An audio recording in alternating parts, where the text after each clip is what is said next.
السلام علیکم ورحمۃ اللہ وبرکاتہ۔ نیوز 18 اردو کے حج تربیتی پروگرام میں سامعین حضرات کا استقبال کرتا ہوں۔ اس پروگرام کے تحت حج کا مکمل طریقہ انشاءاللہ العزیز آپ کے سامنے پیش کیا جائے گا، جس کو ہم نے 5 حصوں میں تقسیم کیا ہے۔ آج کے پروگرام کا ٹاپک ہے حج کی اقسام، حج کی قسمیں، کائنڈس آف حج۔ سامعین حضرات، حج کی 3 قسمیں ہیں، یعنی 3 طریقوں سے ہم حج کی ادائیگی کر سکتے ہیں: حج تمتع، حج قران اور حج افراد۔ آپ ان تینوں اقسام میں سے جس قسم کو چاہے اختیار کر سکتے ہیں، خواہ آپ کا پہلا حج ہو یا آپ نے اس سے قبل متعدد حج ادا کیے ہوں۔ البتہ میقات کے اندر رہنے والے حضرات، مثلا مکہ مکرمہ اور جدہ کے رہنے والے لوگ صرف حج افراد ہی کر سکتے ہیں۔ اس کی بہت ساری حکمتیں اور مصلحتیں ہیں۔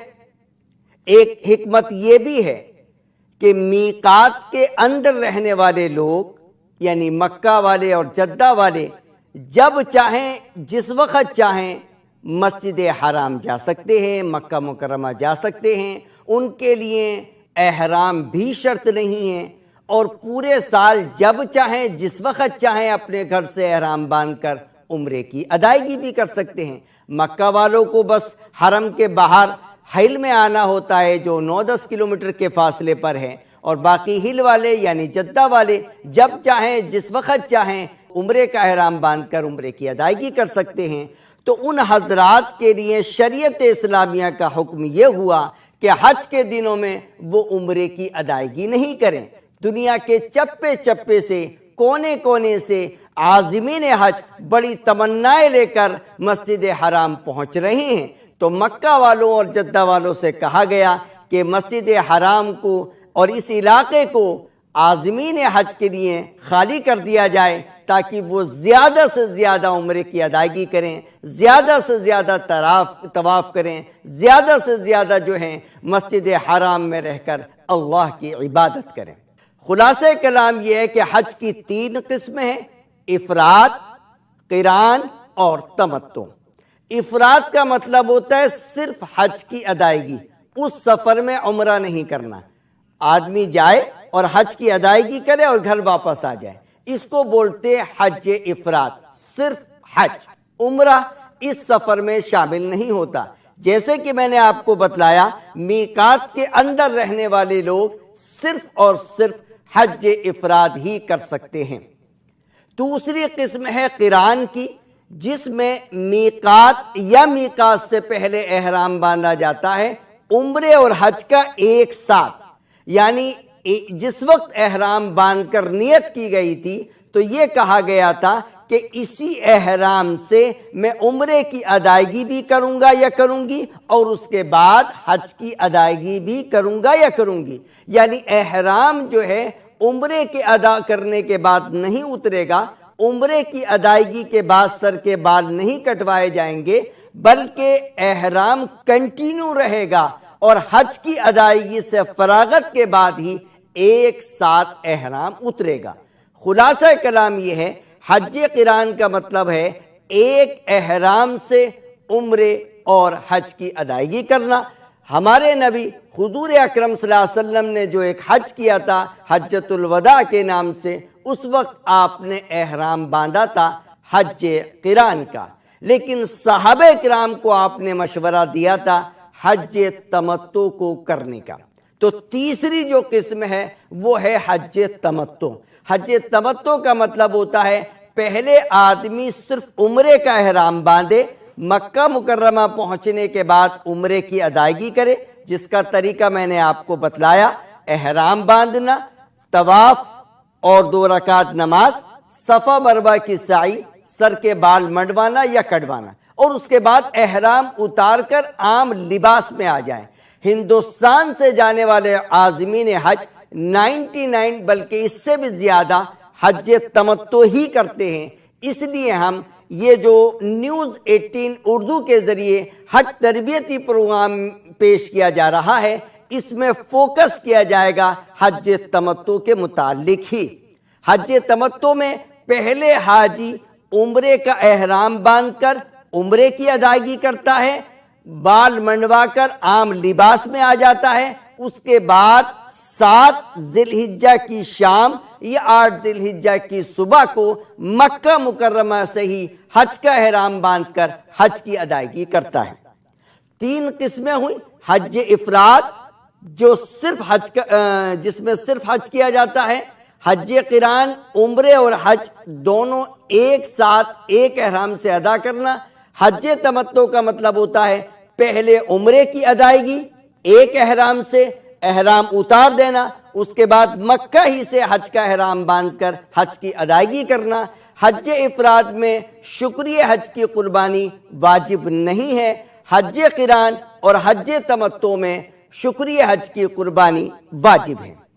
اب بات آتی ہے احرام باندھنے کی، کہ احرام کس چیز کا نام ہے، احرام کس طرح باندھا جاتا ہے، خواتین کے لیے کیا احرام ہے۔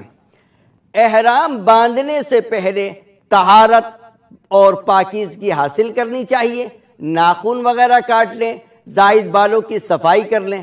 عمومی طور پہ ہماری اردو کتابوں میں یہ تحریر کیا گیا ہے کہ میقات پر پہنچنے کے بعد اس طرح کی طہارت حاصل کریں، کیونکہ اس زمانے میں عازمین حج پانی کے جہاز سے جایا کرتے تھے اور اپنے گھر سے میقات پر پہنچتے پہنچتے ان کو 15-20 دن لگ جایا کرتے تھے۔ اس لیے ان کے لیے بہتر یہی تھا کہ وہ میقات پر جا کر اپنی مکمل طہارت حاصل کریں۔ لیکن آج کل عازمین حج بائی پلین جاتے ہیں اور چند گھنٹوں میں آدمی جو ہے وہ میقات کی حدود پر پہنچ جاتا ہے۔ اس لیے اس طرح کی پوری پاکیزگی طہارت جو ہے وہ اپنے گھر پر ہی حاصل کریں۔ احرام باندھنے سے پہلے غسل کرنا مسنون ہے، لیکن ظاہر ہے کہ آپ پلین سے جا رہے ہیں، غسل کرنے کا موقع ملے گا نہیں ملے گا، اس وجہ سے جب آپ گھر سے روانہ ہوں غسل بھی کر لیں۔ اگرچہ غسل کرنا احرام باندھنے کے لیے فرض یا واجب نہیں ہے، وضو بھی کر سکتے ہیں۔ اس کے بعد احرام کی 2 چادریں پہننی ہیں۔ ایک چادر آپ کو لنگی کی شکل میں پہننی ہے اور وہ ناف کے اوپر اس طرح سے باندھی جائے کہ آپ کے ٹخنے کھلے رہیں، اور جس وقت احرام کی چادر لنگی کی شکل میں باندھی جائے تو اپنے دونوں ٹانگیں جو ہیں پھیلا لی جائیں، چونکہ جو لوگ اپنی ٹانگوں کو بغیر پھیلائے احرام باندھتے ہیں تو ان کو احرام چلتے وقت پریشانی ہوتی ہے اور احرام ان کو الجھتا ہے، اس میں آدمی جو ہے۔ اس وجہ سے جب مرد حضرات احرام کی چادر پہنے، خاص طور پہ نیچے والی جو تہمن لنگی کی شکل میں باندھی جاتی ہے، تو اپنے پاؤں جو ہیں تھوڑے سے پھیلا لیں۔ اس کے بعد جب آپ احرام باندھیں گے تو انشاءاللہ العزیز چلنے میں کوئی دشواری نہیں ہوگی۔ بعض عازمین حج کو دیکھا گیا ہے کہ وہ احرام کی نیچے والی چادر ناف کے نیچے سے باندھتے ہیں، جس سے ان کی شرمگاہ کا کچھ حصہ کھلا رہتا ہے۔ ایسا کرنا گناہ ہے، اور گناہ کے ساتھ آپ کا حج مقبول اور مبرور بن جائے بظاہر مشکل ہے۔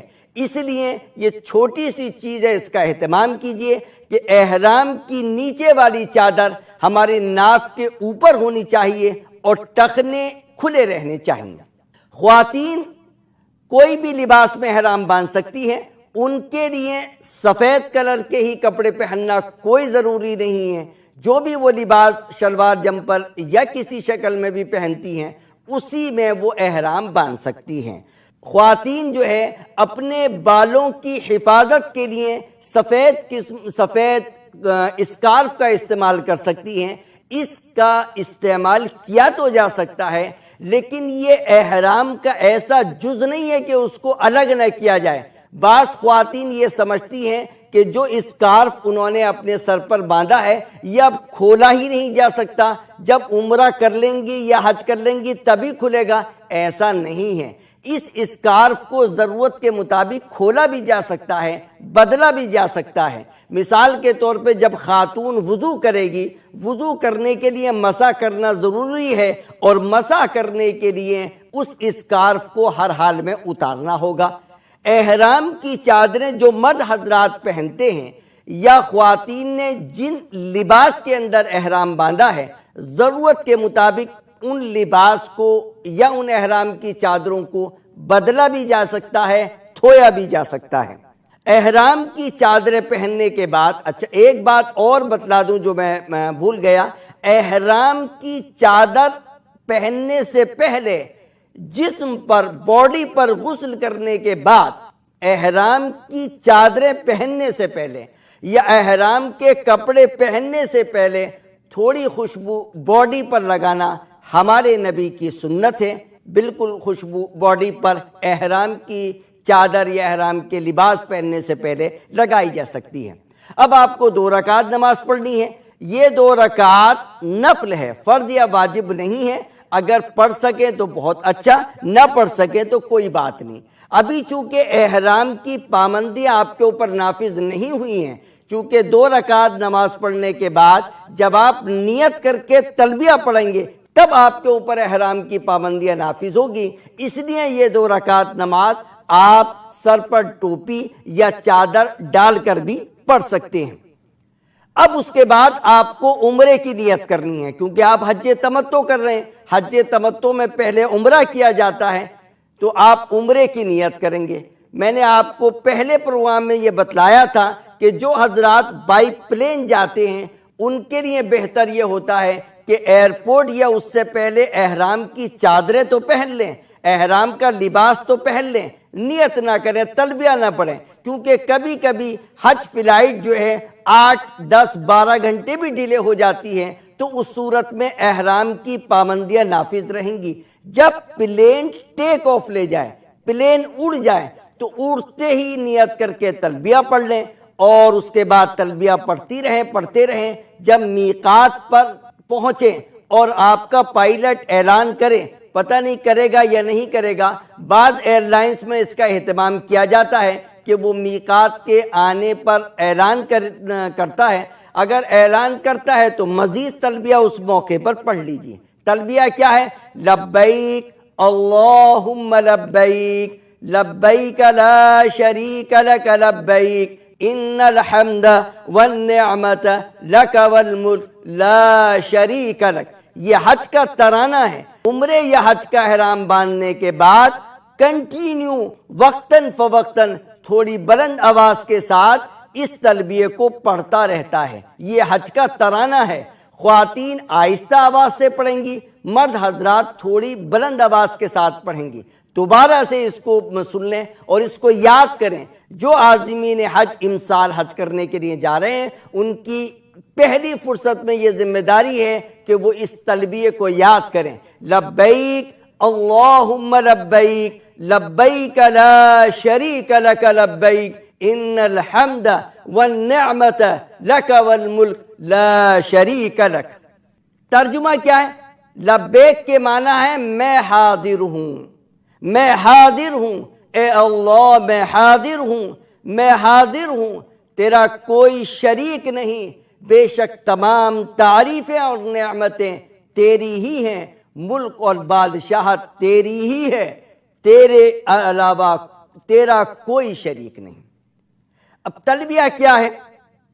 حضرت ابراہیم علیہ السلام نے کعبے کی تعمیر سے فراغت کے بعد اللہ کے حکم سے اعلان کیا کہ لوگو تم پر اللہ تعالیٰ نے حج فرض کیا ہے، حج کو آؤ۔ اللہ کے بندے عازمین حج، حج یا عمرے کا احرام باندھ کر جو تلبیہ پڑھتے ہیں، لبیک پڑھتے ہیں، گویا وہ حضرت ابراہیم علیہ السلام کی اسی پکار کے جواب میں عرض کرتے ہیں، اے اللہ، اے ہمارے مولا، تو نے اپنے خلیل حضرت ابراہیم علیہ السلام کے ذریعے اپنے گھر بلوایا تھا، ہم تیرے در پر حاضر ہیں، اے اللہ ہم تیرے گھر پر حاضر ہیں۔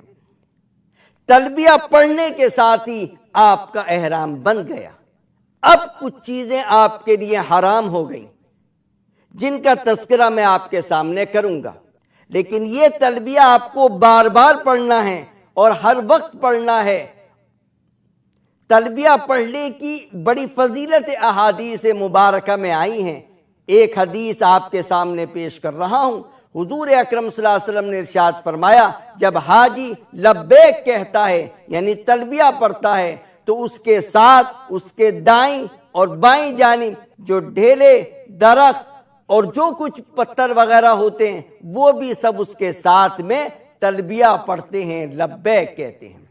اب احرام باندھنے کے بعد کچھ چیزیں مرد اور عورت دونوں کے لیے حرام ہو جاتی ہیں، ان کو بولتے ہیں ممنوعات احرام، یعنی احرام کی حالت میں یہ کام ہم نہیں کر سکتے، ہمیں نہیں کرنے۔ نمبر 1، خوشبو استعمال کرنا، اب ہم خوشبو استعمال نہیں کر سکتے۔ نمبر 2، ناخن کاٹنا، اب ہم ناخن نہیں کاٹ سکتے۔ جسم سے بال دور کرنا، اب ہم احرام باندھنے کے بعد جب تک احرام ہمارا رہے گا ہم کوئی بھی بال جسم سے دور نہیں کر سکتے۔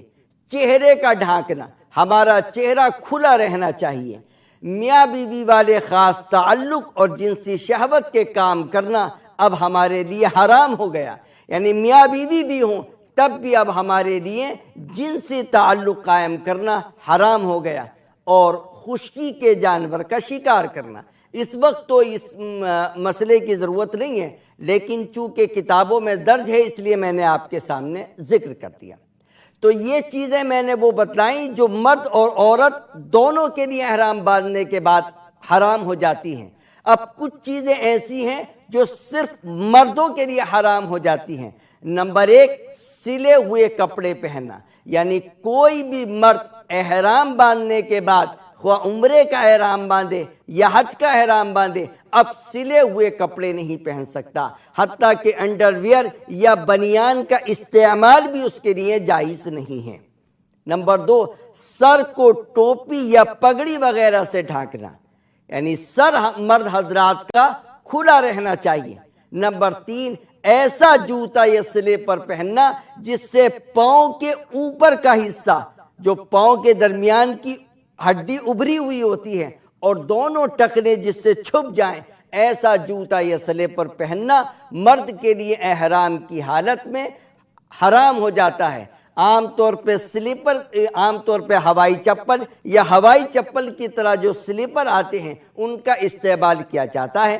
ہوائی چپل چونکہ حج کے دوران بڑا چلنا پڑتا ہے، اسی لیے ہم عازمین حج سے یہ درخواست کیا کرتے ہیں کہ حج کے سفر پر جانے سے پہلے روزانہ 2-4 کلومیٹر واکنگ کرنی چاہیے، چونکہ وہاں کتنی بھی آپ کو اچھی سہولیات مل جائیں لیکن پیدل چلنا اور اچھا خاصا پیدل چلنا آپ کے لیے لازم اور ضروری ہے۔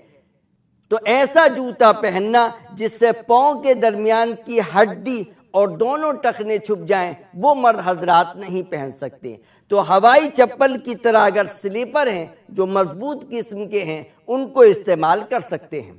کچھ چیزیں احرام کی حالت میں مکروہ ہیں، یعنی ان سے ہمیں بچنا چاہیے، اگرچہ حرام نہیں ہے، یعنی ان کے استعمال سے ہمارے اوپر کوئی دم واجب نہیں ہوگا، لیکن ہمیں ان امور سے بچنا ہی چاہیے۔ نمبر 1، بدن سے میل دور کرنا، صابن کا خاص طور پہ اگر اس میں خوشبو کا مادہ موجود ہے تو صابن کا استعمال کرنا مکروہ ہے۔ کنگھی کرنا، چونکہ کنگھے کرنے سے جو ہیں بال ٹوٹ سکتے ہیں اور جسم سے ہم بال دور نہیں کر سکتے۔ اور نمبر 4، احرام میں پن وغیرہ یا احرام کو تاگے سے باندھنا۔ تو یہ 4 چیزیں وہ تھیں جو احرام کی حالت میں جائز تو ہیں لیکن بچنے میں خیر اور عافیت ہے۔ اور آخری چیز میں آپ کو بتلانا چاہتا ہوں کہ احرام کی حالت میں کیا کیا چیزیں جائز ہیں، یعنی عازمین حج کو یہ شک و شبہ ہو سکتا ہے کیا ہم اس کا استعمال کر سکتے ہیں، یہ عمل کر سکتے ہیں یا نہیں۔ تو میں آپ کے سامنے وضاحت کرنا چاہتا ہوں۔ غسل کرنا، احرام کی حالت میں غسل کیا جا سکتا ہے، احرام کی چادروں کو بدلا بھی جا سکتا ہے، لیکن غسل کرنے میں خوشبودار صابن کا استعمال نہ ہو، خواتین اگر غسل کریں تو سر کی اوپر سے نہ نہائیں، ورنہ ان کو جو ہے بال کاٹنے پڑیں گے اور اس میں خدشہ ہے کہ بال گریں۔ نمبر 2، احرام کو دھونا یا اس کو بدلنا۔ احرام کو دھویا بھی جا سکتا ہے، بدلا بھی جا سکتا ہے۔ اس بات کو میں بار بار بیان کر رہا ہوں کیونکہ بعض عازمین حج یہ سمجھتے ہیں کہ احرام کی چادروں کو یا خواتین نے جن لباس کے اندر احرام باندھا ہے ان کو تبدیل نہیں کیا جا سکتا۔ ہرگز نہیں، بالکل احرام کی چادروں کو بدلا جا سکتا ہے۔ نمبر 3، انگوٹھی، گھڑی، چشمہ، پیٹی، بیلٹ، آئینہ اور چھتری وغیرہ کا استعمال احرام کی حالت میں کیا جا سکتا ہے۔ مرہم پٹی کروانا، دوائیں کھانا، چوٹ لگ جائے اس سے احرام پہ کوئی فرق نہیں پڑتا۔ عام طور پہ عازمین حج ہم سے پوچھا کرتے ہیں کہ ہمارے چوٹ لگ گئی، بلڈ نکل گیا، یا ہمارا خون ٹیسٹ کے لیے بلڈ لیا گیا، یا کچھ اور دشواری آ گئی جس کی وجہ سے بلڈ نکل گیا، تو بلڈ کے نکلنے سے، خون کے نکلنے سے احرام پر کوئی فرق نہیں پڑتا۔ دوائیں کا استعمال بھی کیا جا سکتا ہے۔ موذی جانور یعنی وہ جانور جو انسان کو تکلیف دیتے ہیں، سانپ، بچھو، گرگٹ، چھپکلی وغیرہ، کھٹمل مکھی وغیرہ، ان کو ہم حدود حرم کے اندر بھی اور احرام کی حالت میں بھی مار سکتے ہیں۔ کھانے میں گھی، تیل وغیرہ کا استعمال کیا جا سکتا ہے، مسالوں کا بھی استعمال کیا جا سکتا ہے۔ احرام کے اوپر مزید کمبل یا چادر ڈال کر بھی ہم سو سکتے ہیں، آرام کر سکتے ہیں، لیکن مرد حضرات جو ہیں اپنے سر اور چہرے کو کھلا رکھیں اور خواتین اپنے چہرے کو کھلا رکھیں۔ یعنی عام طور پہ عازمین حج یہ سمجھتے ہیں کہ احرام کے اوپر کوئی احرام کی مزید چادر یا کمبل نہیں اوڑھ سکتے، ایسا نہیں ہے۔ اگر ضرورت ہے تو احرام کے اوپر مزید احرام کی چادریں استعمال کی جاتی ہیں، خاص طور پہ منی، عرفات، مزدلفہ میں کبھی کبھار جو ہے وہ کچھ خیموں میں اے سی لگے ہوئے ہوتے ہیں، باقی کولر تو الحمدللہ اب تقریباً سارے ہی خیموں میں لگے ہوئے ہوتے ہیں، تو رات میں کبھی کبھار ٹھنڈ ہو جاتی ہے، تو حاجی لوگ اب کمبل نہیں اوڑھنا چاہتے یا مزید احرام کی چادریں نہیں اوڑھنا چاہتے، ہرگز نہیں، بالکل استعمال کی جا سکتی ہے، لیکن مرد حضرات اپنے چہرے کو اور سر کو کھلا رکھیں گے اور خواتین اپنے چہرے کو کھلا رکھیں گی۔ احرام کی حالت میں اگر احتلام ہو جائے، نائٹ فال ہو جائے، تو اس سے احرام میں کوئی فرق نہیں پڑتا۔ جو ناپاکی آپ کی باڈی میں لگی ہے آپ اس کو دھو لیں، احرام کی چادروں پہ جو ناپاکی لگی ہے اس کو آپ دھو لیں اور اس کے بعد غسل کر لیں، کوئی اس سے فرق نہیں پڑتا۔ احرام کی حالت میں کچھ خواتین یہ بار بار ہم سے سوال کرتی ہیں کہ ہمارے ساتھ چھوٹے بچے ہوتے ہیں، پیمپرس وغیرہ کا استعمال کیا جاتا ہے، ان کو دھونے کے لیے کبھی کبھی شیمپو وغیرہ کا استعمال کرنا پڑتا ہے، یا تو اس صورت میں کیا کریں؟ تو ظاہر ہے ویسے تو ہندوستان سے جو عازمین حج جاتے ہیں ان کے ساتھ تو چھوٹے بچے نہیں ہوا کرتے، لیکن جو لوکل سعودی عرب کے حاجی حج کرنے کے لیے جاتے ہیں ان کے ساتھ یہ واقعہ پیش ہو جاتا ہے۔ تو چونکہ وہ پیور خوشبو نہیں ہوتی ہے، ہلکا سا مادہ ہوتا ہے، ضرورت کے مطابق اس کا استعمال کیا جا سکتا ہے، دم تو واجب نہیں ہوگا لیکن صدقہ ادا کرنا چاہیے۔ تو خواتین حضرات، میں نے آپ کے سامنے نیوز 18 اردو کی حج تربیتی پروگرام کے تحت آج آپ کے سامنے یہ بیان کیا کہ حج کی کتنی قسمیں ہیں۔ حج کی 3 قسمیں ہیں، حج افراد، حج قران اور حج تمتع۔ ہندوستان سے عازمین حج جنرلی حج تمتع ہی کرتے ہیں، اس لیے اسی پر فوکس رکھا گیا ہے۔